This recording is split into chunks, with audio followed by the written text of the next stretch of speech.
Now, here's an interesting case, Liebeck against McDonald's. Okay, tell me. What's so important and interesting about the hot coffee case? Have a look at the facts. The claimant, a 79-year-old woman, bought coffee at a drive-through McDonald's and got really bad third-degree burns when she opened the container. She had to have medical treatment for 2 years. Well, yes, that's certainly very unpleasant, but getting damages of a couple of $1 million is really too much. Actually, at first she only tried to get $20,000 to pay her medical expenses. But McDonald's only wanted to give her $800. Can you imagine that? Well, then Liebeck and her lawyer tried a few more times to reach a settlement before the case went to trial, but McDonald's always refused. Probably because in other cases the courts had decided that coffee burns were an open and obvious danger, and McDonald's thought Liebeck couldn't win. Right. So what happened then? Well, Liebeck filed suit for gross negligence, saying that McDonald's sold coffee that was defectively manufactured. And what happened at the trial? The evidence showed that McDonald's did actually serve their coffee much too hot.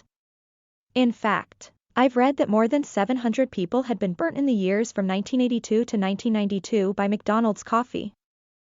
Ah, I see. So it wasn't just this one case. That's right. The court found they knew their coffee was injuring people. So, what was the outcome of the case? Well, the jury found for the claimant. They said that McDonald's was 80% responsible and Liebeck was 20% responsible. They said the warning on the coffee cup was too small and not sufficient. How much was she awarded in damages? Well, at first Liebeck was awarded $200,000 in compensatory damages, which was then reduced by 20% to $160,000. They also awarded her $2.7 million in punitive damages.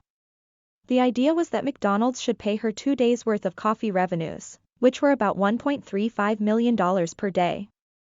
Wow, that's a lot. Well, the judge then reduced the punitive damages to $480,000. So the total amount of damages was $640,000. So she didn't get millions of dollars. No, she didn't.